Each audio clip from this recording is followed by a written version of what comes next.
Well, hello there. This is SX64 Man back with you. Thought I introduced a second machine in a series of machines that I built. This was the 60 clone 466 I had mentioned in the previous video.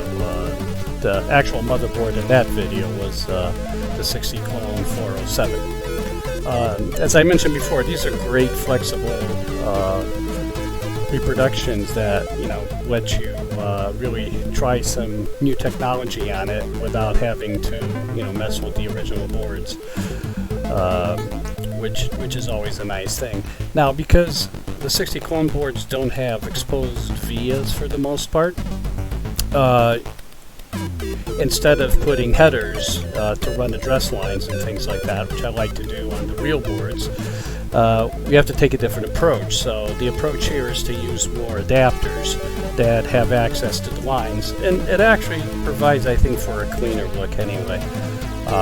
So we could get some of these lines, for example, for the ARM2 SID. This also has an ARM2 SID that's wired with A5, A8, and IO1 and IO2, as well as the read-write line.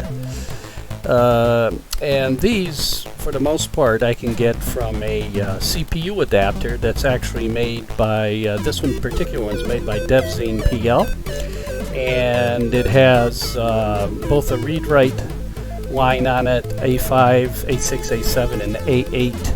So we use 3 of those lines for the ARM2 SID configuration. And then the I/O lines we can get from the expansion port from the cartridge port, as we usually do. Now there is an additional line that goes to the cartridge port, and that is to get access to the restore function so that we can switch kernels. And this particular board has a Sven Petersen keyboard adapter, and that adapter allows us to switch between 8 kernels. I was checking on the revision of that, but it's on his GitHub page, and I'll list that. Yeah, this is actually a revision 1 board. So that's that board right there. And I also am using his kernel adapter for the 8 kernels, and this is the older version of the kernel adapter. The newer one, he actually has A5 and A8 available right from this adapter as well. So that's a nice function going forward.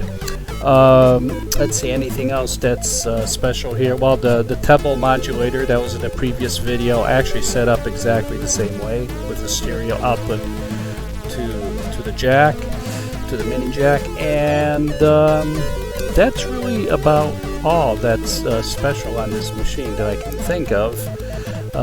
This does have a very nice, what used to be a very nice case. And I say used to be because unfortunately I dropped it and broke the front of the top unit. So it no longer looks as nice as it used to be in the front. It's kind of hard to tell on camera, but the front lip kind of broke off. But it is a really nice way to display your nice boards, and you can see the inside, so it's great. This is made by Plexi Laser DE, so that's where those are available.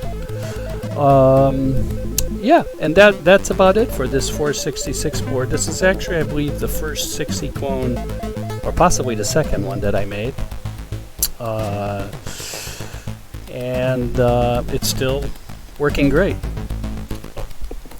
So hope you enjoyed this short video, and I'll move on to the next system shortly in a separate video. So thanks for watching, and as always, please leave your comments. I tried to make the audio a little softer on this one. I do like to play real SID music in the background, and actually the ARM2 SID is playing in stereo. As you can tell, that's directly into the capture card off the jack in the back. Very good. Hope you enjoyed this, and see you soon. Take care.